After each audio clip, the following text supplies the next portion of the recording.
Welcome back movie lovers. ஒரு முரட்டு single ஒரு அபார்ட்மெண்ட்டை வாங்குறாரு. அந்த அபார்ட்மெண்ட்ல பயங்கர சவுண்ட் கேட்டுக்கிட்டே இருக்கு. எங்க இருந்து வருதுன்னு தெரியல. ஆனா அங்க இருக்க மக்கள் எல்லாருமே நம்ம ஹீரோவை தான் பிளேம் பண்றாங்க.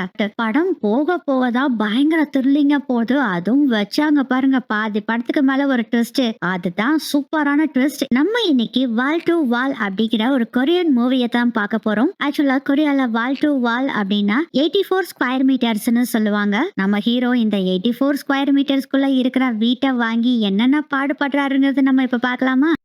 நீங்க பார்த்துட்டு இருக்கிறது எவர் மூவி. போனை பேசிட்டு பஸ் நிக்கிறதுக்கு முன்னாடி இறங்கி ஓடி வர்றாரு பாருங்க. இவரு தாங்க நம்ம மொரட்டு சிங்கிள், நம்ம ஹீரோ. இவர் பேரு உங்ஷாங். இவரை ஊன்னு தான் கூப்பிடுவாங்க.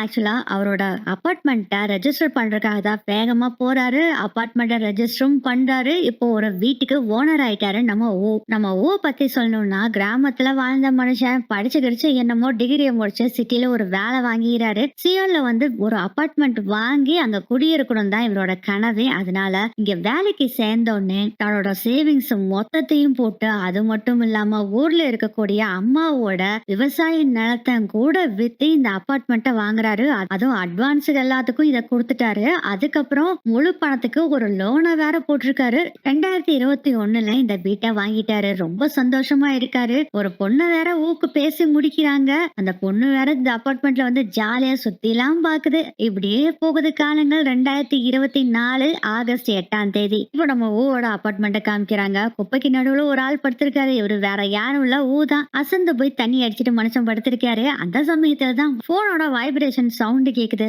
இவன் யாரா தூங்குறப்ப போனை பண்றதுன்னு கடுப்பாய் போனை ஓபன் பண்ணி பார்த்தா யாருமே கூப்பிடல. ஆனா வைப்ரேஷன் ஆயிட்டு இருக்கு. ஒருவேளை மாடியில இருக்கிறவனோட போன் வைப்ரேஷன் ஆகும் போல இருக்கு அப்படின்ட்டு கடுப்புல படுத்துறாரு. இப்படியே நாட்கள் ஓடிக்கிட்டு இருக்கு. டியூ கட்ட முடியாம ரொம்ப கஷ்டம் வேற பட்டுட்டு இருக்காரு. லோனை வேற கட்ட முடியாத நிலைமை வேற ஊக்கு. அதனால என்ன பண்றாருன்னா, காலையில ஒரு பக்கம் வேலைக்கு போயிட்டு நைட்ல ஃபுட் டெலிவரி பாயா வேற வேலை செஞ்சுட்டு இருக்காரு. இந்த சமயத்துலதான் அவங்க மேனேஜர் ஒரு பார்ட்டி கொடுக்கறாரு. அந்த பார்ட்டிக்கு போலான்னு ஊவோட ஃப்ரெண்டும் சொல்றாரு. இனிமேல் ஊவோட ஃப்ரெண்டுன்னு சொல்லலாம். ஃப்ரெண்டு சொன்னதை கேட்டு, இல்ல மச்சான் என்னால வர முடியாது, நைட்டு நான் ஃபுட் டெலிவரி பண்ணும்ல, அப்படின்னா என்னால டியூ எல்லாம் கரெக்டா கட்ட முடியும் அப்படின்னு சொல்லும் போது அவர் ஃப்ரெண்டு சொல்றாரு, ஒரு சூப்பரான ஐடியா சொல்றேன்.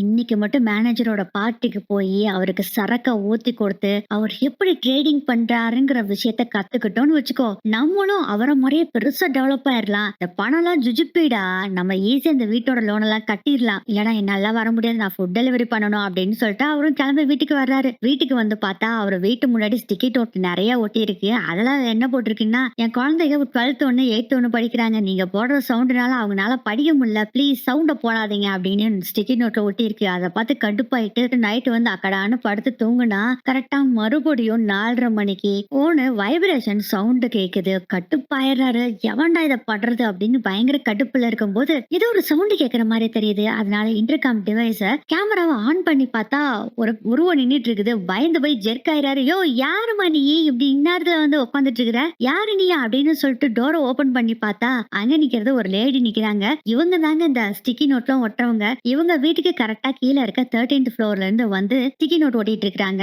ஓ மேடம், நீங்க தான் இதுல ஸ்டிக்கி நோட்லாம் ஒட்டிட்டு இருக்கீங்களா? ப்ளீஸ் மேடம், நான் இதெல்லாம் எதுவுமே பண்ணல மேடம், நானே அந்த சவுண்ட் கேட்டுதாங்க எழுந்திருச்சேன். தயவு செய்து மேல் வீட்டுக்காரர் தான் இதெல்லாம் பண்ணிட்டு இருக்கேன், அவங்கிட்ட போய் பேசுங்க. அதாவது சத்த போகும்போது, இங்க பாருங்க, என் ஹஸ்பண்டுக்கு மட்டும் நீங்க இப்படி பேசுறது தெரிஞ்சதுதான் என்ன பண்ணுவாருன்னு தெரியல, சத்தம் போடாம இருந்துக்குங்கன்னு சொல்லிட்டு அங்க இருந்து கிளம்பி போயிடுறாங்க. லேடியும் பேசிட்டு அங்க இருந்து போயிடுறாங்க. ஆனா இந்த ஸ்டெப்ஸ்ல யாரோ ஒருத்தர் இவங்க எல்லாம் பேசிட்டு இருக்கிறத கவனிச்சிட்டு இருக்காங்க. இதை கவனிக்காம ரூமுக்குள்ள போயிடுறாரு. இப்படியே விட்டோம்னா இந்த லேடியோட தொல்லை தாங்க முடியாதுன்னு நினைச்சுக்கிட்டு உடனே என்ன பண்றாருன்னா, இவருக்கு மேல இருக்க ஃப்ளோர்ல இருக்கிறவர்கிட்ட போய் கதவை தட்டுறாரு. கதவை திறக்கிறாரு பாருங்க, இவருதான் ஜின்ஹோ. கொஞ்சம் சத்தம் போடாம இருங்க சார், எங்க வீட்டுக்கு கீழே இருக்கிறவங்க ரொம்ப எங்களை திட்டாங்க சார், இங்க பாருங்க ஸ்டிக்கி நோட்லாம் ஒட்டிட்டு போறாங்க அப்படின்னு சொல்லவும், தம்பி நீ போன் அடிக்கதான் நானே முழிச்சு வர்றேன், நான் தூங்கிட்டு தான் இருந்தேன், வேணும்னா மேல் மாடியில போய் கேளு, எனக்கு இந்த சவுண்ட் தான் பயங்கர டார்ச்சரா இருக்கு அப்படின்னு சொல்லவும், சரின்னு சொல்லிட்டு 16வது மாடியில போய் பார்த்தா அங்க குழந்தைகளா இருக்கு. அப்ப இங்க இருந்தா சவுண்ட் வருது அப்படின்னு யோசனை பண்றப்போ நாய்ஸ் ப்ரூஃப் மேட் பாட்டும் போட்டிருக்காங்க. அங்க எந்த பிரச்சனையும் இல்ல. எனக்கு மேல இருந்து தான் சவுண்ட் வருதுன்னு அந்த ஆள் சொல்றாரு. அத கேட்டுட்டு அதுக்கு மேல 17வது மாடிக்கு போய் பார்த்தா, அங்க ஒரு தாத்தா ஸ்டாண்ட வச்சு நடந்துகிட்டு இருக்காரு. அவர்கிட்ட போய் சொன்னா, "நானே நடக்க முடியாம நடந்துட்டு இருக்கிறேன். என்ன போய் குறை சொல்றியேடா? இதுக்கு மேல தான் அபார்ட்மெண்ட்டோட ரெப் இருக்காங்க. அவங்க கிட்ட போய் கேளு" அப்படின்னு சொல்றாங்க. மறுபடியும் நடந்து 18வது மாடிக்கு போறாங்க. இங்க தான் அபார்ட்மெண்ட்டோட ரெப் இருக்காங்க. இவங்க தான் இவங்க கிட்ட இந்த விஷயத்த சொல்றாங்க. அத கேட்டுட்டு உள்ள வான்னு கூட்டிட்டு போயிட்டு, "நீங்க சொல்ற 13வது மாடியில இருக்கவங்க நான் தான் குடி வச்சிருக்கேன். அது என்னோட அபார்ட்மெண்ட் தான். அவங்க கிட்ட நான் பேசிக்கிறேன்" அப்படின்னு சொல்லிட்டு இவரோட வாய அடிக்கிறதுக்கு கவர்ல பணத்தை வேற குடுக்குறாங்க. ஃபர்ஸ்ட் பணத்தை வாங்கலாமா வேண்டாமான்னு யோசனை பண்றாரு. நம்ம வேற டியூலாம் இன்னும் கட்ட வேண்டியது இருக்குது. சரின்னு சொல்லி பணத்தை வாங்கிட்டு வந்துடுறாரு. அதுக்கப்புறம் காலையில ஆகுது, ஆபீஸும் போறாரு. இன்டர்வல் டைம்ல ஃப்ரெண்டு கூட பேசிட்டு இருக்காரு. ஆக்சுவலா ஃப்ரெண்டு என்ன சொல்றாருன்னா, நேத்து பார்ட்டிக்கு போனேன்ல, அங்க அவர்கிட்ட இருந்து ட்ரேடிங்க பத்தி நிறைய விஷயம் தெரிஞ்சுக்கிட்டேன். இன்னைக்கு நைட்டு 8:30 மணிக்கு ஜிபே காயினோட ரேட் ஏற போகுது. 815 மில்லியன் ஆகுது. இத அப்படியே வச்சுக்கிட்டே இருந்தோம்னா கரெக்டா ஆகஸ்ட் 15 லிபர்ட்டி டே வருதுல்ல, அன்னைக்கு இத மட்டும் நைட்டு 8:15க்குள்ள நம்ம வித்துட்டோம்னா 100க்கு 100 மடங்கு அப்படியே நமக்கு கிடைக்க போகுது. இப்போ 815 மில்லியன் போட்டோம்னா மறுபடியும் ஒரு 815 மில்லியன் கிடைக்கும்டா அப்படிங்கிற விஷயத்த சொல்றாங்க. இது எப்படிடா உனக்கு தெரியும்? மேனேஜருக்கு ஊத்தி கொடுத்தன்ல, அவர்தான் இதை பூரா சொன்னாரு. இதை விட்டுறக்கூடாது மச்சான், இது நல்ல சான்ஸ்.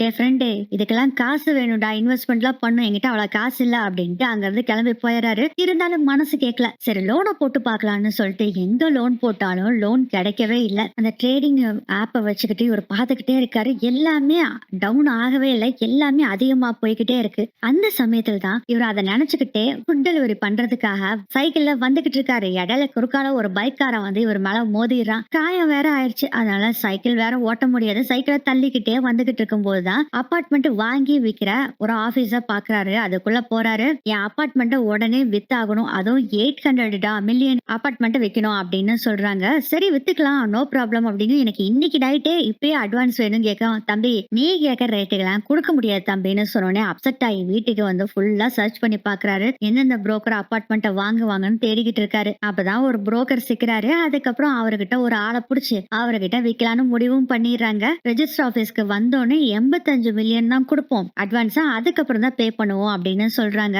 85 தானா, சரின்னு சொல்லிட்டு சைன் போட போகும்போதே ஒரு டவுட் வருது. ஏன் சார் இப்போ 85 மில்லியன் நான் வாங்கிடுறேன். சரி சார், எனக்கு ஒரு டவுட், நான் இந்த அக்ரிமெண்ட்டை கேன்சல் பண்ணா என்ன ஆகும் அப்படின்னு கேக்குறாரு. அதுக்கு புரோக்கர் சொல்றாரு, தம்பி நீ மட்டும் இந்த அக்ரிமெண்ட்டை கேன்சல் பண்ணிட்டேன்னா நீ 170 மில்லியன் தர வேண்டியது இருக்கும்பா. 170 மில்லியன் தானா, போன போயிட்டு போட்டோம், நமக்கு 1630 மில்லியன் வரும், இதெல்லாம் சாதாரண, போனா போயிட்டு போட்டோம் அப்படின்னு சொல்லி சைன் அப் வேற போட்டு கொடுத்துறாரு. அதுக்கப்புறம் வீட்டை ஃபுல்லா சுத்தம் பண்றாரு. சுத்தம் பண்ணிட்டு ட்ரேடிங் ஆரம்பிக்கிறாரு. சும்மா இப்ப எகிரிக்கிட்டு போயிட்டு இருக்கு. இவர் ஃப்ரெண்டு தான் சொல்லியிருப்பாரு, டே மச்சான் வேலைக்கு கிளைக்கு போயிடாத, அந்த 6 நாளும் கண்கொத்தி பாம்பா அந்த ட்ரேடிங்கவே பாத்துக்கிட்டு இருக்கணும்டா அப்படின்னு சொல்லியிருக்கனால அவரும் மும்மரமா பாத்துட்டு இருக்காரு. இதுக்கடையில அந்த சத்தம் வேற டார்ச்சர் தாங்க முடியாம இருக்கு. கனவுல எல்லாம் அவங்க அம்மா வந்து பயங்கர சத்தமா இருக்குடா அப்படின்னு கத்துற அளவுக்கு இருக்குது. கலவன் வந்து எழுந்திரிச்சு வந்து இப்பதான் சாப்பிட்டுட்டு இருக்காரு. அந்த சமயத்துல தான் மறுபடியும் சவுண்ட் கேக்குது. சும்மா சாதாரண சவுண்டால இல்ல, பயங்கர சவுண்டா கேக்குது. டம்மு டம்முன்னு பயங்கர சவுண்ட் கேக்குது. செம்ம கடுப்பாயி பக்கத்துல இந்த சுத்தியில எடுத்து அந்த தரையில அடிச்சுக்கிட்டு இருக்காரு. அப்ப யாரோ கதவை தட்டாங்க. ஏதோ வரேன் அப்படின்னு சொல்லிட்டு போய் கதவை திறந்தா அந்த அபார்ட்மெண்ட்ல இருக்க மொத்த ஆளுகளும் இங்க வந்து நிக்கிறாங்க. எல்லாரும் இவர் மேல பழைய போடுறாங்க. அப்போ சொல்றாரு, நான் இந்த தப்ப பண்ணவே இல்ல, இந்தா நின்னுட்டு இருக்காங்க பாரு இந்த லேடி, கீழ் வீட்டுக்காரங்க, இவங்க தான் பண்ணாங்க அப்படின்னு சொல்லும் போதே அபார்ட்மெண்ட் ரெப்பும் வந்துடுறாங்க. அதான் ஒண்ணு இருக்காங்கல்ல, அவங்களும் வந்து பேசிட்டு இருக்காங்க. மக்கள் எல்லாம் போலீஸ் இவனை புடிச்சு கொடுக்கணும்னு சொல்லிட்டு இருக்கும் போதே அந்த லேடியோட ஹஸ்பண்ட் வீடியோ எடுத்துட்டு இருக்காங்க. அத பார்த்துட்டு இந்த வேலையெல்லாம் வச்சுக்காத அப்படின்னு சொல்லிட்டு திட்டிட்டு வந்து பேசிக்கிட்டு இருக்காங்க. இவங்க பேசிட்டு இருக்கும் போதே ஜின் சொல்றாரு, பேசிக்கிட்டே இருந்தா என்னங்க பண்றது, வீட்டுக்குள்ள இவர் ஏதாச்சும் வச்சிருக்காரான்னு போய் பார்க்க வேண்டியதானா அப்படின்னு சொன்னோன்னே தாராளமா வந்து பாருங்க அப்படின்னு சொல்றாங்க. அதுக்கப்புறம் செக்யூரிட்டி ஜின் 2 பேரும் தான் உள்ள போய் செக் பண்றாங்க. செக் பண்ணிட்டு இருக்கும் போது பயங்கரமா ஒரு சவுண்ட் கேக்குது. பாத்தீங்களா, நான் இங்க வெளிய இருக்கேன், யார் இதை ஆன் பண்ணது, நான் இல்ல, ஏதோ அந்த லேடி வீட்டுல தான் இந்த சவுண்ட் கேக்குது அப்படின்னு சொன்னோன்னே, அட ஆமாலா அப்படின்னு மக்கள் எல்லாம் சொல்லிட்டு இருக்கப்பே அந்த செக்யூரிட்டி வராரு. இங்க பாருங்க கண்டுபிடிச்சாச்சு அப்படின்னு காமிக்கிறாங்க. பார்த்தா பெரிய ஒரு நீளமான ஒரு மைக்கா இருக்கு. இது ஊவோட வீட்டுக்குள்ள இருக்கு அப்படின்னு சொன்னோன்னே வேகமா ஓடி போய் பாக்குறாரு. அந்த பெரிய நீளமான மைக்கு கூட ஒரு ஒயிட் கலர்ல ஒரு மொபைல் இருக்கு. அதுல ஒரு சவுண்ட பிளே பண்ணி விட்டு அந்த ஸ்பீக்கர் மூலமா எல்லா வீட்டுக்கும் கேக்குற மாதிரி பண்ணிருக்காங்க. இத நான் பண்ணவே இல்ல அப்படின்னு சொல்லவும் யாருமே கேக்குற மாதிரி இல்ல. இதுல வேற அந்த லேடியோட ஹஸ்பண்ட் இருக்காருல, நீ தானே இத பண்ணிருக்க அப்படின்னு சொல்லி ஓங்கி ஒரு உத விடுறாரு. தெரிச்சுக்கிட்டு போய் அவரோட பெட்ரூம்ல போய் விழுகிறாரு. இப்போ அந்த பெட்ரூம்ல தான் இருக்காரு, வேற யாருமே இல்ல. லேடியோட ஹஸ்பண்ட் அங்க வராரு. அப்படியே எழுந்திருச்சு நின்னு பெரிய பாக்ஸர் மாதிரி எப்படி கைய சுருட்டி வச்சு நின்னுகிட்டு இருக்காரு. இப்போ ஒரு பெரிய ஒரு பாக்ஸர் ஒருத்தரோட கன்னத்துல அடிச்சா எப்படி தெரிச்சிட்டு போய் விழுவாங்களோ அது மாதிரி அந்த லேடியோட ஹஸ்பண்ட் போய் தெரிச்சுக்கிட்டு போய் விழுகிறாரு. என்னடா இது, நம்ம கை கொஞ்சம் கூட அசையவே இல்ல, எப்படா இவன் தெரிச்சு போய் விழுகிறான் அப்படின்னு பாக்குறப்பதான் தெரிய வருது, அந்த லேடியோட ஹஸ்பண்ட் தான் வேணும்னே அடிச்ச மாதிரி போய் தெரிச்சு போய் விழுகிறாரு. அதுக்கப்புறம் என்ன, போலீஸ் வந்துடுறாங்க. அரெஸ்ட் பண்ணி கூட்டிட்டும் போயிடுறாங்க. இது கடையில காலையில வேற ஆயிருது. காலையில தான் அந்த லிபர்ட்டி டே. 8:15க்குள்ள ஸ்டாக் எல்லாத்தையுமே வித்தாகணும். அதனால கான்ஸ்டபிள் கிட்ட தயவு செய்து என் போனை கொடுங்க சார்னு கெஞ்சி கேக்குறாரு. அவரும் பாவம்னு பார்த்து எந்த போன் தம்பி அப்படின்னு கேக்குறாங்க. அந்த ஒயிட் கலர் போன் ஒண்ணு இருக்கு, பிளாக் கலர் போன் ஒண்ணு இருக்கு. ஒயிட் கலர் போன் வந்து அந்த ஸ்பீக்கர்ல கனெக்ட் பண்ண போனு, பிளாக் கலர் போனு பூவோட போன். பூ வந்து எதை பத்தியுமே நினைக்கவே இல்ல. ஏன் அந்த லேடியோட ஹஸ்பண்ட் நம்ம அடிக்காமயே அவர் அடிச்சதா கீழே விழுந்தாரு, அது என்ன எதுன்னு நினைக்கவே இல்ல. ஃபர்ஸ்ட் இந்த ஸ்டாக்க சேல் பண்ணிட்டு தான் மத்த எதுவுமே அப்படின்னு முடிவு பண்ணிடுறாரு. சார் அந்த பிளாக் கலர் போன் தான் கொடுங்க அப்படின்னு சொல்றாங்க. அந்த போனை வாங்கி பார்த்தா ஃபுல்லா டிஸ்பிளே உடஞ்சு கிடக்குது. இந்த போனை வச்சு எதுவுமே பண்ண முடியாது, அதனால சார் டாய்லெட் போகணும் அப்படின்னு சொல்லி ஒரு பைய சொல்லிட்டு அங்க இருந்து தப்பிச்சு ஓடலான்ட்டு ஓடும் போது கரெக்டா போலீஸ் புடிச்சிடுறாங்க. போலீஸ் புடிச்சதுக்கு ஆப்போசிட்லயே போலீஸ் ஆபீசரோட ஒரு ரூம் இருக்கு. அதுல பிசி இருக்கிறத கவனிக்கிறாரு. இங்க இருக்க போலீஸ் எல்லாத்தையும் புடிச்சு தள்ளி விட்டுட்டு அந்த ரூமுக்குள்ள போய் கதவை சாத்திக்கிறாரு. ஒரு சோஃபாவை குறுக்கால வச்சுட்டு பிசியை வந்து ஆன் பண்ணி அவரோட ஸ்டாக் லாகின் பண்ணிடுறாரு. அப்படியே ஸ்டாக் கொஞ்சம் கொஞ்சமா அந்த காயின் ஏறிக்கிட்டே போகுது ரேட்டு. இந்த போலீஸ் எல்லாம் சும்மா இருப்பாங்களா, இன்னொரு கீயை எடுத்துட்டு வந்து டோரை ஓபன் பண்றாங்க. எல்லாமே செட் பண்ணி வச்சிடறாரு. செல் பண்றதுக்கான பட்டனை பிரஸ் பண்ணா போதும். 815 வந்துருச்சுன்னா சேல் பண்ணலாம்னு முடிவு பண்ணிட்டு வெயிட் பண்ணிட்டு இருக்கும் போதே அவர் டோரை ஓபன் பண்றாங்க போலீஸ். அதை தடுக்கிறதுக்காக இவரும் போய் தடுத்துக்கிட்டு இருக்காங்க. மண்டல அடி விழுகுது. இந்த ஷாக் கொடுக்குற கன்ன மூலமா கூட ஷாக் எல்லாம் கொடுக்குறாங்க. அதுல இருந்துலாம் தப்பிக்கிறாரு. அப்ப யோசனை பண்றாரு, ஃபர்ஸ்ட் இவங்க வர்றதுக்குள்ள நம்ம அதை போய் பட்டனை ஹிட் பண்ணிடலாம் அப்படின்னு சொல்லி முடிவு பண்றாங்க. வந்து கம்ப்யூட்டர் முன்னாடி உட்காராரு. 811 812 அப்படின்னு வந்துகிட்டே இருக்கு. கரெக்டா 814 வந்துருது. சரி அந்த பட்டனை கிளிக் பண்ணலாம் அப்படின்னு சொல்லி கிளிக் பண்ணும்போது கரெக்டா போலீஸ் எல்லாம் உள்ள வந்துடுறாங்க. ரைட் ஹேண்ட்ல ஷாக் கொடுத்துறாங்க. கை நகர்த்தவே முடியல. போலீஸ் எல்லாரும் சுத்தியும் வளைச்சிடுறாங்க. எப்படியாச்சும் அந்த பட்டனை ஹிட் பண்ணியே ஆகணும்னு முடிவுல பயங்கர கஷ்டப்பட்டு அந்த செல் அப்படிங்கிற பட்டனுக்கு பிரஷரை கொண்டு வந்துடுறாரு. கிளிக் பண்ணலாம் அப்படிங்கும் போது கரெக்டா ஒரு போலீஸ் வந்து கம்ப்யூட்டர் காலால தட்டி விட்டுறாரு. அவ்வளவுதான் முடிஞ்சது கதை. பிசி ஷட் டவுன் ஆயிருச்சு. அந்த ஷாக்ல மயக்கம் போட்டு விழுந்துறாரு. கண்ணு முழிச்சு பார்க்கும்போது அபார்ட்மெண்ட் ரெப் நின்னுட்டு இருக்காங்க. அவங்கதான் இவரை பெயில எடுக்க வந்திருக்காங்க. அப்ப போலீஸ் சொல்றாரு, சாரி தம்பி, உன்னை தப்பா நாங்க புடிச்சிட்டு வந்துட்டோம். இதுக்கு எல்லாத்துக்கும் காரணம் கீழ் வீட்டுல இருக்கிற லேடியோட ஹஸ்பண்ட் தானாமாப்பா, சாரிப்பா அப்படின்னு சொல்லி இவங்க போன் எல்லாம் கொடுத்து அனுப்பிச்சு விடுறாங்க. இப்போ இவனு கெட்டு போகல. இப்ப வீட்டுக்கு போனாலும் நம்ம எப்படியாச்சும் இதை சேல் பண்ணிடலாம் அப்படின்னு சொல்லிட்டு டைமை பாக்குறாரு. கரெக்டா 8:15 ஆயிருச்சு. உங்க ஃப்ரெண்டு ஏற்கனவே சொல்லியிருப்பாங்க 8:15க்கு மேல அந்த காயினோட ரேட் எல்லாமே சரியா ஆரம்பிச்சிரும் அப்படின்னு சொல்லியிருப்பாங்க. போச்சு போ அப்படின்னு சொல்லிட்டு வீட்டுக்கு போறாரு. அவரோட லேப் இன்னும் ஆன்ல தான் இருக்கு. ஓபன் பண்ணி பாக்குறப்பதான் தெரியுது பயங்கர நஷ்டம், மைனஸ்ல ஓடிட்டு இருக்கு இவரோட ப்ராஃபிட். வீட்டையும் வித்தாச்சு, அம்மாவோட நிலத்தையும் வித்தாச்சு. இப்ப என்ன பண்றதுன்னு தெரியல. பேசாம நம்ம லெட்டர் எழுதி வச்சுட்டு நம்மளவே நம்ம முடிச்சுக்கலாம் அப்படின்னு முடிவு பண்றாரு. அவங்க அம்மாக்கு ஒரு லெட்டரையும் எழுதி வச்சுட்டு ஃபுல் போதையில மாடி மேல இருந்து கீழே குதிச்சிடலாம் அப்படின்னு முடிவுக்கும் வர்றாரு. பால்கனி மேல ஏறி நிக்கும் போதே டங்கு டங்குன்னு அடிக்கிற சவுண்ட் மறுபடியும் கேக்குது. செம்ம கடுப்பாகிறாரு. அவரோட தரையில வந்து டங்கு டங்குன்னு சவுண்ட் கேக்குறப்போ கீழ் வீட்டுல இந்த 13ஆம் நம்பர் வீடு இருக்குல்ல, அந்த வீட்டுல இருந்து லைட் ஆன் ஆஃப் ஆயிட்டு இருக்கு. அப்பவே புரிஞ்சுக்கிறாரு இந்த லேடியோட வீட்டுலதான் ஏதோ ஒண்ணு நடந்துட்டு இருக்கு அப்படிங்கறத தெரிஞ்சுக்கிறாங்க. அவனை சும்மாவே விடக்கூடாதுடா அப்படின்னு சுத்தில எடுத்துட்டு கீழே போகும்போதே கரெக்டா ஜின் வர்றாரு மேல இருந்து. டேய் ஏன்டா ஜெயிலுக்கு போயிட்டு வந்து இப்படியே மறுபடியும் சவுண்ட் எழுப்பிட்டே இருக்கு, எனக்கு டார்ச்சரா இருக்குடா, ப்ளீஸ் நிறுத்து அப்படின்னு சொல்லவும் இதை கேட்டு கோவம் வந்துருது. ஊக்கு பயங்கர சண்டை போடுறாரு ஜின் கூட. வீட்டுக்குள்ள 2 பேரும் சண்டை போட்டுட்டு இருக்காங்க. மறுபடியும் அந்த சவுண்ட் கேக்குது. சண்டை போட்டுட்டு இருக்கும் போதே லெட்டரை வேற பாத்துறாரு ஜின். லெட்டரை படிச்சு பார்த்த பின்னாடிதான் ஜின்னுக்கே தெரியுது, டேய் என்னடா நீ என்னை விட நீ மோசமா இருக்கிறேடா அப்படின்னு சொல்லிட்டு 2 பேரும் ஃப்ரெண்ட்ஸ் ஆயிடுறாங்க. இதை நீ பண்ணலன்னு எனக்கு இப்ப தெரிஞ்சு போச்சு. இதுக்கு எல்லாத்துக்கும் காரணம் கீழ் வீட்டுக்காரங்க தான். அவங்கள போய் என்னன்னு கேட்கலாம் வான்னு சொல்லிட்டு இப்போ ஜின் 2 பேரும் ஃப்ரெண்ட்ஸ் ஆயிட்டாங்கல்ல. அந்த லேடி வீட்டுக்கு போய் கதவை தட்டுறாங்க. அதான் வீட்டுல ஒருத்தருல கதவு திறந்தே இருக்குது. உள்ள போய் ஏதாச்சும் ஸ்பீக்கர் மாதிரி இருக்கான்னு செக் பண்ணணும்னு சொல்லிட்டு செக் பண்ணி தேடிக்கிட்டு இருக்காங்க. எதுவுமே கிடைக்கல. ஆனா சில பல டாக்குமெண்ட்ஸ் மட்டும் இருக்கு. அந்த டாக்குமெண்ட் எடுத்து பார்க்கும்போது ஆக்சுவலா இந்த லேடி இந்த வீட்டுல வாடகைக்கு தான் இருக்காங்க. இந்த ஓனர் யாரா மேல இருக்காங்களா அபார்ட்மெண்ட் ட்ரிப், அவங்களோட வீடு தான் இது. ஆனா அந்த டாக்குமெண்ட்ல வருஷம் 2009 20,000ன்னு போட்டிருக்கு. அத பத்தி பார்க்கும்போதே இவங்க எல்லாத்துக்குமே டவுட் வருது. ஜின் சொல்றாரு, நானும் வாடகைக்கு தான் இருக்கேன். என்னோட அக்ரிமெண்ட்லயும் 2009ல பிறந்தவருக்கு தான் எனக்கு வந்து அக்ரிமெண்ட் போட்டிருக்காங்க அப்படிங்கிற விஷயத்த சொல்றாங்க. சோ இது எல்லாத்துக்கும் காரணம் ஒண்ணுதான். ஏன் இந்த ஒண்ணு இப்படி பண்றாங்க அப்படின்னு யோசனை பண்றாங்க 2 பேருமே. இந்த அபார்ட்மெண்ட்டுக்கு பக்கத்துல இன்னும் கொஞ்ச நாள்ல ஜிடிஎக்ஸ் லைன் வரப்போகுது அப்படின்னு தெரிஞ்சுக்கிறாங்க. ஜிடிஎக்ஸ் லைன் என்னங்க, கிரேட் ட்ரெயின் எக்ஸ்பிரஸ் ஆமா. ஹை ஸ்பீட்ல இருக்கக்கூடிய எக்ஸ்பிரஸ் ட்ரெயினோட லைன் இந்த வழியில வரப்போகுது. அதனால இங்க இருக்க அபார்ட்மெண்டோட ரேட் எல்லாம் எகர போகுது அப்படின்னு தெரிஞ்சுக்கிட்டு தான் நம்ம எல்லாத்தையுமே துரத்தணும்னு முடிவு பண்ணி இந்த உண்மை இதெல்லாம் பண்றாங்க அப்படிங்கறத நல்லாவே புரிஞ்சுக்கிறாங்க. சோ அவங்க வீட்டுல தான் இந்த ஸ்பீக்கர் இருக்கணும் அப்படின்னு ஜென் சொல்றாரு. பேசிட்டு இருக்கும் போதே கரெக்டா இன்டர்காம்ல இருந்து ஒரு போன் கால் வருது. உன் தான் கால் பண்றாங்க. அந்த காலை அட்டன் பண்றாங்க. கொஞ்சம் மாடிக்கு வந்துட்டு போறீங்களா அப்படின்னு உன் சொல்றாங்க. வர மேடம் அப்படின்னு சொல்லிட்டு இன்டர்காம கட் பண்ணிட்டு இப்ப 2 பேரும் பிளான் போடுறாங்க. ஆக்சுவலா ஃபர்ஸ்ட் வந்து அங்க போய் பேசுறது, போய் இந்த வீட்டுக்குள்ள உன் ஸ்பீக்கர் வச்சிருக்காங்களா அப்படின்னு தெரிஞ்சுக்கணும். சோ உன்னை டிஸ்ட்ராக்ட் பண்ணும். சோ ஜின்ன அவங்க கிட்ட பேசுற மாதிரி வர சொல்லிட்டு இவர் தேடலான்னு பிளான் பண்றாங்க. அதே மாதிரி உன் கிட்ட போய் பேசிட்டு இருக்காங்க. உன் சொல்றாங்க, நீங்க அடிச்ச அடியில அந்த லேடியோட ஹஸ்பண்ட் ஹாஸ்பிட்டல்ல இப்போ அடிபட்டு இருக்காரு, உயிருக்கு போராடிட்டு இருக்காரு தெரியுமா அப்படின்னு பேசிட்டு இருக்கும் போதே கரெக்டா ஜின் வந்து பெல் அடிக்கிறாரு. ஜின் கிட்ட பேசிட்டு இருக்கும் போதே இதுதான் நல்ல சமயம். சோ மேடம் ரெஸ்ட் ரூம் போகணும். எங்க இருக்கு மேடம் ரெஸ்ட் ரூம்? இதோ அங்க இருக்கு சொல்லிட்டு ஜின் கிட்ட உன் பேசிட்டு இருக்கும் போதே வேக வேகமா ஒவ்வொரு ரூம்ல போய் தேடுறாரு. எங்கேயுமே இல்ல ஸ்பீக்கர். ஆனா ஒரே ஒரு ரூம்ல மட்டும் ஃபிங்கர் பிரிண்ட் வச்சு மூடி இருக்காங்க. அதை மட்டும் ஓபன் பண்ண முடியல. வேற ஒரு ரூமுக்குள்ள போய் எல்லாம் தேடிக்கிட்டு இருக்கும் போது அங்க உன்னோட ஹஸ்பண்ட் இருக்காரு பெட்ரூம்ல. அவரு நம்ம அடிச்சு ஆளுக்கு கூட்டிட்டு வர்றாரு. உன் என்னாச்சு அப்படின்னு கேட்கும்போது இவன் திருட வந்திருக்கான் அப்படின்னு சொல்லி அடிக்கிறாரு. அப்பதான் சும்மா இருக்கிறாரா, எங்களோட இடத்தை எல்லாம் வாங்கிக்கிட்டு எங்களை துரத்து விட்டுட்டு நீங்க அதிக விலைக்கு இந்த அபார்ட்மெண்ட்டை விக்கலான்னு முடிவு பண்ணிட்டு தானே இந்த ஸ்பீக்கரை வச்சிருக்கீங்க, சவுண்ட் எழுப்புறீங்க அப்படின்னு உண்மையா பைபிள வளரி வச்சிருது. இத பார்த்துட்டு ஜின் வளரி வச்சுட்டானே அப்படின்னு கடுப்புல இருக்காரு. இதெல்லாம் கேட்ட உன் கடுப்பாயி நீ முதல்ல போன்னு சொல்லி அங்க இருந்து அனுப்பிச்சு விட்டுறாங்க. அப்புறம் கூட்டிட்டு வந்துட்டு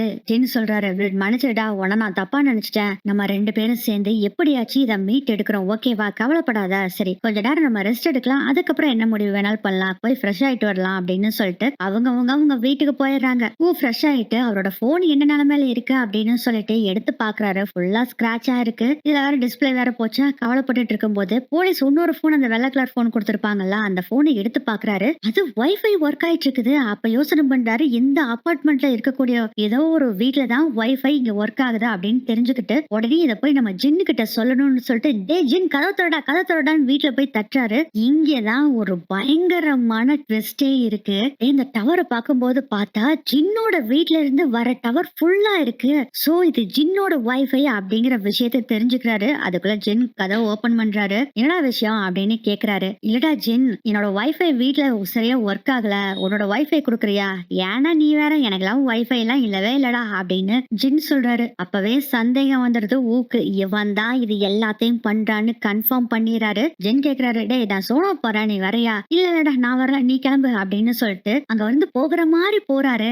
அதுக்கப்புறம் கதவை சாத்திட்டு உள்ள போயிடுறாரு ஜின். அதுக்கப்புறம் என்ன பண்றாருன்னா, பக்கத்து வீட்டு இருக்கிற கதவு கிட்ட எல்லாம் இந்த போனை வச்சு வைஃபை கனெக்ஷன் எப்படி வருதுன்னு பாக்குறாரு. எல்லாத்துக்குமே கம்மியா வருது. 15வது மாடி, 16, 17 இங்க எல்லாம் வச்சு பாக்குறாரு. டவர் அப்படி கொஞ்சம் கொஞ்சமா கம்மியாயிட்டே வருது. 18வது மாடியில இருக்கக்கூடிய உன்னோட வீட்லயும் வச்சு பாக்குறாரு. சுத்தமா டவர் இல்ல. மறுபடியும் வந்து ஜின் வீட்டு கதவு கிட்ட அந்த போனை வச்சு பாக்குறாரு. வைஃபை ஃபுல்லா இருக்கு. அப்போ ஜின்னு தான் கல்பிரேட் அப்படிங்கறத முடிவு செஞ்சிடறாரு. எப்படியாச்சு ஜின்னோட வீட்டுக்குள்ள போகணும், என்ன பண்றது அப்படின்னு யோசனை பண்ணிட்டு ஆக்சுவலா ஜின் சோனாக்கு தானே போனா, அங்க போய் பிடிக்கலாம், அவரை நம்ப வச்சு பிடிக்கணும்னு முடிவு பண்றாரு. கம்யூனிட்டி சென்டருக்குள்ள போறாரு. அங்கதான் ஜின்னும் இருக்கான். டே வாடா சோனாக்குள்ள போலாம் அப்படின்னு சொல்றாரு. ஜின், இல்லடா எனக்கு ஆக்சஸ் இல்ல, இங்க நான் சரியா மெயின்டெனன்ஸ் ஃபீ கட்டலடா, எனக்கு ஆக்சஸ் கிடைக்காது, பரவாயில்ல விட என்னோடதுல வா அப்படின்னு சொல்லிட்டு அவரோட கீயை கொடுக்கறாரு. அந்த கார்டை வச்சு இவரு ஸ்வீப் பண்ற மாதிரி பண்ணிட்டு ஜின்னோட கார்டை இவரு வச்சுக்கிட்டு ஊவோட கார்டை வந்து ஜின்னுக்கு கொடுத்துறாரு. இப்பதான் ஜின்னு பத்தி விலாவரியா சொல்லிட்டு இருக்காங்க கிட்ட. ஜின் ஒரு அண்டர் கவர் ஜேர்னலிஸ்ட். எங்கெங்க அநியாயம் நடக்குதோ அங்கெங்கெல்லாம் தன்னோட உயிரை பணையம் வச்சு வீடியோ எடுத்துட்டு வந்து மீடியாக்களுக்கு விக்கிறதா இவரோட வேலையே. அப்படி இருந்த சமயத்துல தான் அந்த டிவி பசங்க என்னை ஏமாத்திட்டானுங்க, சில பல வீடியோ வாங்கிட்டு என்னை ஏமாத்திட்டானுன்னு கத்தி குத்தலாம் பட்டிருக்க ஒரு விஷயத்துல அப்படிங்கிற விஷயத்த சொல்லிட்டு அப்பதான் நான் முடிவு பண்ண இந்த கொரியாவே அதர் அளவுக்கு ஒரு கேஸ பிடிக்கணும், அத டிவில பப்ளிஷ் பண்ணி நான் பாப்புலர் ஆகணும் முடிவு பண்ணேன். அப்படி இருக்க சமயத்துலதான் அந்த சவுண்ட் வர டார்ச்சரை நான் அனுபவிச்சுட்டு இருந்தோம். அவனை கொல்லணும்னு தோணுதுல அப்படின்னு சொல்லவும், அதுக்கு ஆமா ஆமா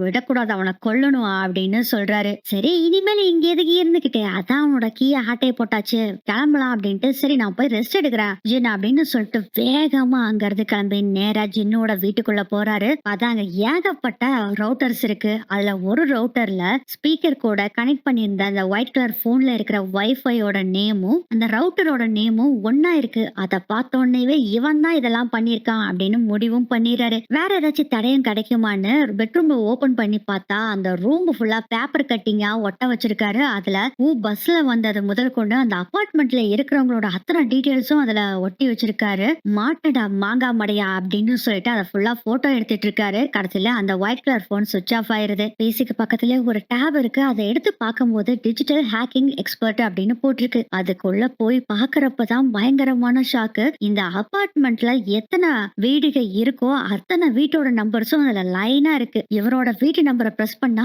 இவரோட வீடு லைவா தெரியுது. அதுல ஏரோ மார்க் எல்லாம் வேற இருக்கா. மேல இருக்கா ஏரோ மார்க்க பிரஸ் பண்ணா மேல் வீட்டுல இருக்கிறது காமிக்குது. அந்த அபார்ட்மெண்ட்ல இருக்கிறவங்களோட ஒவ்வொரு வீட்டோட வீடியோவும் இவருக்கு லைவா தெரிஞ்சிட்டு இருக்கு. அதுக்கப்புறம் அந்த டேபை வச்சுட்டு எப்படிடா இவன் இதெல்லாம் பண்ணனான்னு பார்க்கும் போதுதான் தெரிய வருது. இன்டர்காம்கான ஒரு டிவைஸ் கொடுத்திருப்பாங்கல்ல, அதுல கருப்பு கலர்ல ஒரு பெயிண்ட் அடிச்சு வச்சிருக்கான் ஒரு இடத்துல. இது மாதிரிதான் ஒவ்வொரு வீட்லயும் இருக்க இன்டர்காம் டிவைஸ்ல இருக்கக்கூடிய கேமராவை இவன் ஹேக் பண்ணிருக்கான் அப்படிங்கறத தெரிஞ்சுக்கிறாரு. சரி எவிடன்ஸ் வேற ஏதாச்சும் கிடைக்குதான்னு தேடிட்டு இன்னொரு ரூம் ஓபன் பண்ணி பாக்குறாரு. ட்விஸ்ட் மேல ட்விஸ்ட், பயங்கர ட்விஸ்டா இருக்குது. அந்த அபார்ட்மெண்ட்ல இருக்கக்கூடிய ஒவ்வொரு வீட்டுக்கும் அந்த சவுண்ட் போற மாதிரி ஒரு கனெக்ஷனை கொடுத்திருக்காரு. ஏகப்பட்ட போனு அப்புறம் ஸ்பீக்கர்ஸ் எல்லாம் கனெக்ஷனை கொடுத்திருக்காங்க. பயவுல பயங்கரமான வில்லனா இருப்பான் போல இருக்குதே. இவனை எப்படியாச்சும் மாட்டி விட்டுறணும் அப்படின்னு நினைச்சிட்டு இருக்கும் போதே கரெக்டா ஜின் வந்துடுறாரு. டோரை ஓபன் பண்றதுக்கு காடை வைக்கிறாரு. காடை அசசாகல. லூசு பையன் அந்த மாத்தி சாவி எடுத்துட்டு போயிட்டானா அப்படின்னு சொல்லிட்டு நம்பர் லாக்க ஓபன் பண்ணிட்டு வீட்டுக்குள்ள வராரு. அதுக்குள்ள போய் ஒளிஞ்சுக்கிறாரு ஒரு இடத்துல. நேரா கம்ப்யூட்டர் ரூமுக்கு தான் வர்றாரு. அவர் கழுத்துல போட்டிருந்த செயின்ல ஒரு கேமரா இருந்திருக்கு. அதுல இருந்த மெமரி கார்டை எடுத்து கம்ப்யூட்டர்ல போட்டு அந்த வீடியோ பாக்குறாரு. என்ன வீடியோனா பேசினார்ல, ஆமா அவனை கொல்ல போறேன் அப்படின்னு சொன்னார்ல அந்த வீடியோ. அந்த வீடியோ தூக்கி எடிட்டிங் டூலுக்குள்ள போட்டு அப்படியே ஃபர்ஸ்ட் அந்த எடிட் பண்ணதெல்லாம் பாக்குறாரு. பார்த்தா ஒரு ஷோல மக்கள் எப்படி பேசுவாங்க, ஒருத்தர் கொலை பண்ணிட்டான்னா அவனை பத்தி மக்கள் எல்லாம் பேசுவாங்கல்ல, அது மாதிரி பேசுறாங்க. இது எல்லாமே அவங்களுக்கு தெரியாம இவன் கழுத்துல போட்டிருக்க செயின் கேமரா மூலமா எல்லாத்தையும் எடுத்துட்டு இருந்திருக்கா ஜின். மக்கள் எல்லாருமே தப்பு தப்பா சொல்றாங்க அதே இன்னொரு முக்கியமான வீடியோவும் இருக்கு. நான் உன்னோட வீட்டுக்கு போறேன், நீ பின்னாடி வந்து பேச்சு கொடுத்துற மாதிரி கூட நாங்க ஸ்பீக்கர் இருக்கான்னு செக் பண்றேன்னு சொல்லியிருப்பார்ல. இப்போ உன்கிட்ட ஜின் என்ன பேசிட்டு இருந்திருப்பாரு தெரியுமா?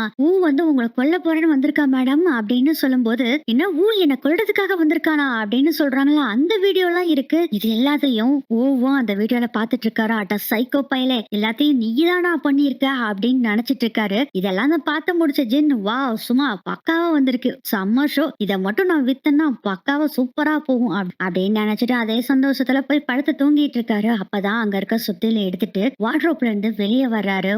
நேரா வந்து அவனை சுத்திலாலே அடிச்சு போட்டு தலையிலான்னு நினைக்கிறாரு. சேச்சா வேண்டாம், கொலகாரன் ஆகக்கூடாதுன்னு நினைச்சுக்கிட்டு எந்த போயிடலான்ட்டு போகும்போது பெல் அடிக்கிறாங்க.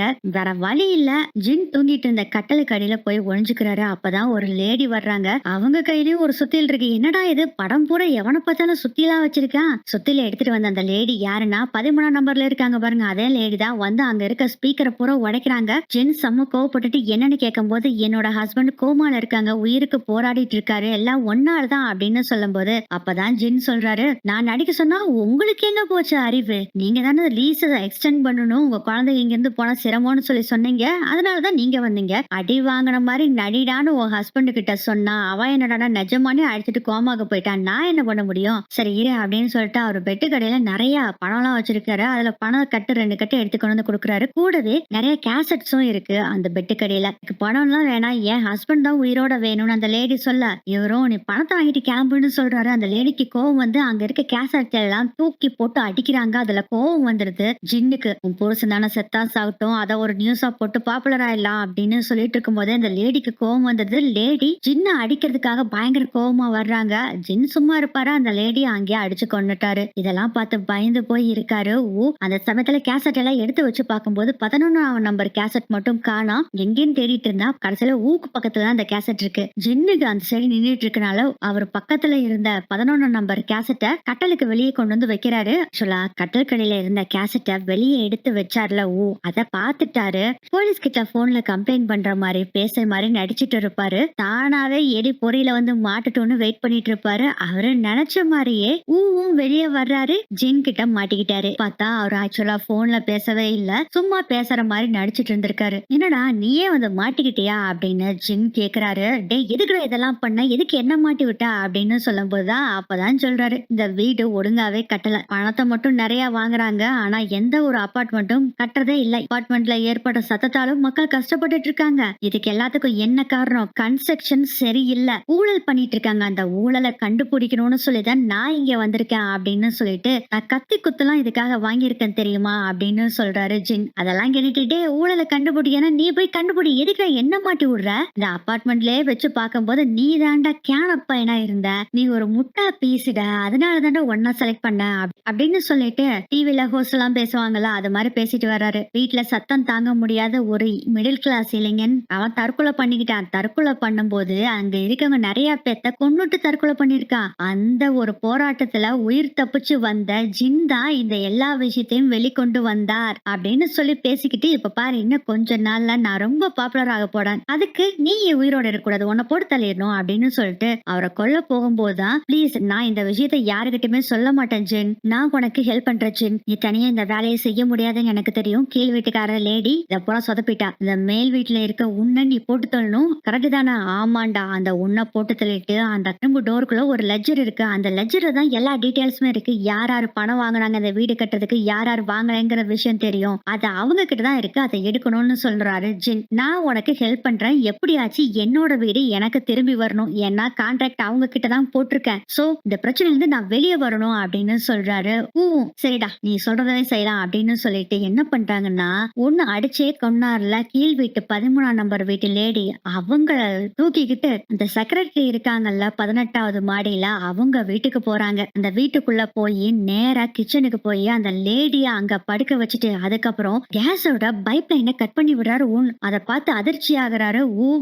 கவலைப்படாத, நம்ம போன பின்னாடிதான் வெடிக்கும் அப்படின்னு சொல்லிட்டு கேஸ் வரக்கூடிய டேப ஆஃப் பண்ணி விட்டுட்டு ஓவனை ஆன் பண்ணி அந்த லேடி தலையில ஒரு கேரி பேக் எல்லாம் சுத்தி கொண்டு வந்திருப்பான். அந்த கேரி பேக் முதல் கொண்டு அவங்க போட்டிருந்த கோட்டு எல்லாத்தையும் அந்த ஓவன்ல வச்சிடுறாங்க. இப்போ என்ன பண்றாங்கன்னா, செக்ரட்டரி ரூம்ல அவங்களும் அவங்க ஹஸ்பண்டும் தூங்கிட்டு இருக்காங்க. செக்ரட்டரி அவங்க ஹஸ்பண்ட் ரெண்டு பேர்த்தையும் பிடிச்சிடுறாங்க. ஹஸ்பண்ட பயங்கர அடி அடிச்சுட்டு அதுக்கப்புறம் செக்ரட்டரி கிட்ட ஜின் பேசுறாரு. நான் ஜின், உங்களுக்கு தெரியுமா, நீ யாருன்னு எனக்கு தெரியாது, என் வீட்டுல குடியிருக்கிறவன் நீ, அவ்வளவுதான் அப்படிங்க. ஒரு வருஷத்துக்கு முன்னாடி ஒரு ஷோவை டெலிகாஸ்ட் பண்ண விடாம பிளாக் பண்ணீங்களே வக்கீலம்மா, உங்களுக்கு ஞாபகம் இருக்கா? ஆமா அப்படின்னு சொல்லும் போது, அந்த ஸ்டோரிய கவர் பண்ணவனே நான் தான், இதுக்காக ரவுடி கிட்ட கத்தி குத்தலாம் நான் வாங்கியிருக்கேன், நான் அதுக்கப்புறம் சும்மா விடுவேனா, எல்லா விஷயத்தையும் தோண்டி எடுத்தேன், ஆனா உன்னோட ப்ராசிக்யூட்டர் வேலையவே விட்டுட்டு திடீர்னு எதுக்கு இந்த அபார்ட்மெண்ட்டை நீ வாங்கினேன்னு நான் சந்தேகப்பட்டேன், அதனாலதான் ஃபாலோ பண்ணிட்டு நான் இந்த வீட்டுக்கு குடி வந்தேன். சரி இது எல்லாத்தையும் விட்டு அந்த லெஜர் மட்டும் எங்க இருக்குன்னு சொல்லிரு, அதுலதான் ஊழல் பண்ணதுக்கான விஷயம் பூரா இருக்கு, சொல்லு அப்படின்னு கேக்குறாங்க. அந்த லேடியும் சொல்ல மாட்டேங்கிறாங்க. சொல்லணும் உன்னையும் கொண்டு வேணாம் அப்படின்னு சுத்தியில நீட்டோனே சொல்லிடுறேன் உண்மையை பூரா சொல்லிடுறேன் அப்படின்னு சொல்றாங்க. இது எல்லாமே என் ஹஸ்பண்டுக்கு தான் தெரியும், அதுவும் அங்க ரூம் இருக்குல்ல அந்த ரூம்குள்ளதான் எல்லாமே இருக்கு, ஆனா எதுக்கு எதுவுமே தெரியாது அப்படின்னு சொல்றாங்க. அதுக்கப்புறம் அந்த ஹஸ்பண்டோட கைரேகையால தானே அந்த இரும்பு டோர் ஓபன் ஆகும், அவரை தர தரன்னு இழுத்துட்டு போய் இந்த டோரை ஓபன் பண்ணிட்டு ஃபுல்லா செக் பண்றாங்க. அங்க எந்த லெஜருமே இல்ல. அதுக்குள்ள அந்த லேடி என்ன பண்றாங்கன்னா, அதை ஊதான்னு கண்டுபிடிச்சிடுறாங்க. டே ஓ, நீ மாஸ்க் போட்டிருந்தாலும் உன்னை எனக்கு தெரியும்டா, தயவு செய்து கட்டா ஓத்து விடு, நம்ம ரெண்டு பேரும் தப்பிச்சு போயிடலாம் அப்படின்னு சொல்லவும், அவரும் எனக்கும் இதுல உடனே இல்லைன்னு சொல்லிட்டு இவங்களோட கட்டை அவுத்துட்டு இருக்கும் போது செம்ம கோவத்துல வர்றாரு ஜின். இந்த லெஜரே இல்ல அப்படின்னு சொல்லிட்டு பயங்கரமா சத்தம் போட்டுட்டு தரன்னு முடிய புடிச்சு இழுத்துட்டு போறாங்க இவனை. அவங்களையும் அடிச்சு மிரட்டி கேட்டுட்டு இருக்காரு ஜின். அந்த சமயத்துல ஏற்கனவே இந்த வீட்டுல வந்து செக் பண்ணப்போ இந்த ஆபீஸ் ரூம்ல ஒரு கண்ணி இருக்கிறத பாத்திருப்பாரு. அந்த கண்ணை எடுத்துட்டு வந்து ஜின்ன ஷூட் பண்ணிடலான்னு ட்ரிகர் அமுத்துறாரு. ஆனா ஷூட் ஆக மாட்டேங்குது. அதை தெரிஞ்சுக்கிறாரு ஜின். இனி சும்மா விடுவாரா, நீயும் அவங்க கூட சேர்ந்துக்கிட்டியாடான்னு சொல்லிட்டு அவரை போட்டு பயங்கரமா பொலான்னு பொழக்கிறாரு அடிச்சு. அப்ப கரெக்டா பின்னாடி பக்கம் வந்து நிக்கிறாங்க. ஜின்ன கூப்பிட்டோன்னே அப்படியே திரும்பி பார்த்தோன்னே அப்போ அந்த கன்னை ட்ரிகர் பண்ணா கண்ணுல குண்டெல்லாம் வரல, பெப்பர் ஸ்ப்ரே மாதிரி ஏதோ ஒரு லிக்யூட் வருது. அது பயங்கர எரிச்சலா இருக்கு. கத்திக்கிட்டு ஓடுறாரு ஜின். அந்த சமயத்துல அந்த ஊனோட ஹஸ்பண்ட கூப்பிட்டு அவனை அடிச்சு கொல்லுங்க அப்படின்னு சொல்றாங்க. கிச்சனுக்கு ஓடி போயிடுறாரு ஜின். யூனோட ஹஸ்பண்டும் ஜின்ன போய் பயங்கரமா அடிக்கிறாரு. ஆனா ஜின்னு சும்மா இருப்பாரா? சின்ன யூனோட ஹஸ்பண்டா பயங்கரமா அடிச்சு அங்கேயே போட்டு தள்ளிடுறாரு. ஆனா யூன் என்ன பண்றாங்கன்னா ரூமுக்குள்ள போய் கதவை சாத்திக்கிறாங்க அந்த சவுண்ட் கேட்டோன்னா. அதுக்கப்புறம் நம்ம என்ன பண்றாருன்னா அங்க இருக்கிற ஒரு பேட்டை எடுத்துட்டு எப்படியாச்சும் ஜின் ஜின்ன அடிச்சு போட்டு தள்ளிடலான்ட்டு வர்றாரு. அப்பதான் தெரியுது ஜின்னுக்கு கத்தி வயித்துல குத்தி இருக்குங்கிறது தெரியுது. அவரால் நகரவே முடியல. இருந்தாலும் தட்டு தடுமாறி வர்றாரு. அவனை அடிக்கலான்ட்டு வந்து நிக்கும் போதே பின்னாடி யூன் ஒரு பேட்டை வச்சுக்கிட்டு நின்னுட்டு இருக்காங்க. அவனை விட்டுறாத விட்டுறாத, அவனை அங்கேயே போட்டு தள்ளிடு, அடிச்சிரு, நான் எல்லாத்தையும் பாத்துக்கிறேன் அப்படின்னு சொல்றாங்க. அதே சமயத்துல உன்னோட வீட்டையும் நான் கொடுத்துறேன்டா அப்படிங்கிற மாதிரி சொல்றாங்க. சரின்னு இவரும் அடிக்கலான்ட்டு கைய ஓங்குறாரு. அதுக்குள்ள ஜின் தொபக்கடின்னு கீழே விழுந்துறாரு. இனி எதுக்கு பாவம் இவனை அடிச்சு கொள்ளணும், அவனே செத்துருவான் அப்படின்னு நினைச்சுக்கிட்டு அடிக்காம விட்டுறாரு. இத பார்த்தோன்னே கோவம் வந்துருது யூனுக்கு. உன்னை அடிச்சு கொல்ல சொல்லணும்டா, நல்ல சான்ஸ மிஸ் பண்ணிட்ட நீ. பயங்கரமா அடி வாங்கிட்டு எழுந்திரிக்க முடியாம படுத்திருக்காரு. அப்ப யூன் என்ன பண்றாங்கன்னா, அங்க ஒரு டேபிள் இருக்கு. அந்த டேபிள்ல இருந்து ஒரு மேகசின் எடுக்கிறாங்க. அந்த மேகசின் கூட தான் லெட்ஜர் இருக்கு. ஆக்சுவலா யூன் வந்து ஒரு ப்ராசிக்யூட்டரா இருந்தனால இந்த கன்ஸ்ட்ரக்ஷன்ல என்னென்ன தப்பு பண்ணிருக்காங்க அப்படிங்கறதுக்கான லெட்ஜர் எல்லாம் இவங்க கிட்ட வந்து சேருது. இந்த ஜிடெக்ஸ் லைன் வேற இங்க வருதுன்னு சொன்னாங்களா, அதனாலதான் இவங்க வந்து இங்க குடியிருந்துட்டு இந்த அபார்ட்மெண்ட்ல இருக்கவங்க எல்லாத்தோட வீட்டையும் வாங்கணும் அப்படின்னு பிளானும் போட்டு இருந்திருக்காங்க. ஏன்னா பின்னாடி இந்த அபார்ட்மெண்ட் எல்லாமே ஜிடிஎக்ஸ் லைன் வந்துருச்சுன்னா பயங்கர ரேட்டுக்கு போகும்னு தெரிஞ்சுதான் இதெல்லாம் பிளான் பண்ணி செஞ்சுட்டு இருந்திருக்காங்க. இந்த மேகசின் தான் இந்த லக்ஸரி இருக்குன்னு சொல்லி யூன் காமிச்சுக்கிட்டு இருக்காங்க. இதை பார்த்தா போதுமா ஜின்னு சத்த மாதிரி கிடந்தவர் அப்படி எழுந்திருச்சு அப்படி பாத்துக்கிட்டு இருக்காரு இது எல்லாத்தையும். ஆனா அது தெரியாம யூன் கிட்ட பேசிட்டு இருக்காங்க. நான் ஏற்கனவே உங்ககிட்ட சொன்னேன்லடா, வீடு எதுவுமே சத்தம் போடாது, வீட்டுல இருக்க மக்கள் தான் சத்தம் போடுறாங்க அப்படின்னு சொன்ன, நீதான் கேட்க மாட்டேன்ட்டா அப்படின்னு பேசிட்டு இருக்கும் போதே ஜின்னு எழுந்திருச்சு ஊனை அப்படியே புடிச்சறாங்க. கழுத்தை நெரிச்சு ஜின்னோட வயித்துல குத்தி இருந்த கத்தி எடுத்து யூனோட வயித்துல குத்தி அவங்கள அங்கவே முடிச்சிடுறாங்க. அதுக்கப்புறம் தான் நம்ம எழுந்திருச்சு அந்த மேகசீனை பாக்குறாரு. அதுல லெட்ஜரும் இருக்கு. லெட்ஜர் மட்டும் இல்ல, இந்த அபார்ட்மெண்ட்ல இருக்கிறவங்க எல்லாத்தோட வீட்டையும் இந்த கான்ட்ராக்ட்ன்ற பேர்ல எல்லாத்தோட வீட்டையும் வாங்கியிருக்காங்க அப்படிங்கறது தெரிய வருது. நம்ம ஊவோட கான்ட்ராக்டும் இந்த இதுலதான் இருக்கு. அந்த ஃபைலையும் மேகசீனை எடுத்துக்கிட்டு நேரா ஊவோட வீட்டை விலைக்கு வாங்கிருந்தேன்னு சொல்லி கான்ட்ராக்ட் போட்ட பேப்பர் இருக்குல்ல, அதையும் அந்த மேகசீனையும் ஓவனுக்குள்ள போட்டுறாரு. போட்டுட்டு ஏற்கனவே ஜின் அந்த கேஸ் லைன் இருக்குல்ல, அதை வந்து கட் பண்ணி விட்டுட்டு பைப் ஆஃப் பண்ணிட்டு வந்திருந்தாரு. அந்த ஆஃப் பண்ணதை மறுபடியும் கேஸ் லீக் ஆகிறதுக்காக ஆன் பண்ணி விடுறாரு. கீழே இறங்கி வர்றாரு. அதே சமயத்துல 18வது மாடி வெடிச்சு செதறுது. ஆனா என்ன நினைச்சுக்கிறானா, அந்த பில்டிங்கே வெடிச்சு செதற மாதிரி நினைச்சுக்கிறாரு. அதுக்கப்புறம் ஹாஸ்பிட்டல்ல கண்ணு முழிக்கிறாங்க. அவங்க அம்மா இருக்காங்க. கொஞ்ச நாளுக்கு அப்புறம் குணம் ஆகுது. அதுக்கப்புறம் வக்கீல மீட் பண்ண போறாரு. நல்லான பின்னாடி வக்கீல் கூப்பிட்டு இருக்காரு ஜின்னோட வீடியோ எல்லாத்தையும் செக் பண்ணி பாக்குறாங்க. ஜின் சொன்ன மாதிரி எந்த ஒரு லெஜருமே இல்ல. அவர் கற்பனை நினைச்சுக்கிட்டாரு போல இருக்கு. நீங்க அந்த வீட்ல ஏதாச்சும் லெஜர் பாத்தீங்களா அப்படின்னு கேக்குறாரு வக்கீல். இல்ல சார், நான் எதுவுமே பாக்கல அப்படின்னு சொல்லிடுறாரு. இந்த பிரச்சனை எல்லாமே முடிஞ்சிருச்சு. அவங்க அம்மாவும் சொல்றாங்க, வேண்டாண்டா தம்பி, இந்த ஊரு நமக்கு வேண்டாம், நம்ம ஊருக்கே போயிடலாம்னு சொல்லிட்டு அவங்க ஊருக்கு கூட்டிட்டு போறாங்க. பயங்கர பெரிய கட்டடமா இருக்க சியோல் நகரத்தை விட்டு டனலை தாண்டி போறாங்க. அங்கதாங்க உண்மையான ஒரு கிராமமே தெரியுது. அடுக்குமாடி கட்டடங்களா இருந்தது சியோல்ல. இங்க பார்த்தா ஓட்டு வீடு, சாதாரண வீடா இருக்கு. அப்படி இருக்கக்கூடிய தன்னோட சொந்த ஊருக்கு வந்துடுறாரு.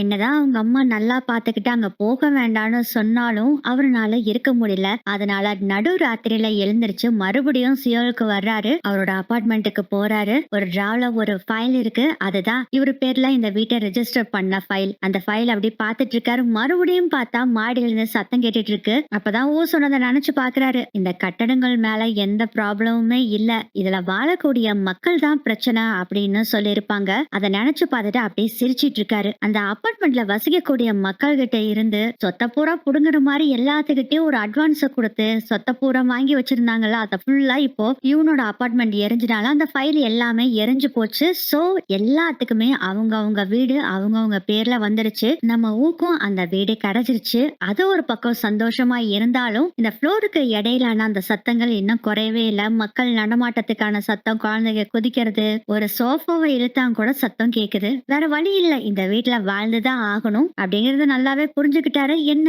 இனி ஜின் மாதிரி ஆட்கள் வரமாட்டாங்கிற நம்பிக்கையில இந்த அபார்ட்மெண்ட்ல வாழ போறாரு. இந்த சைக்கலாஜிக்கல் சீக்ரெட் த்ரில்லர் ஜேர்னிக்குள்ள கலந்துகிட்ட எல்லாருக்குமே ரொம்ப ரொம்ப தேங்க்ஸ். அடுத்த ஒரு நல்ல வீடியோல உங்களை நான் மீட் பண்றேன்.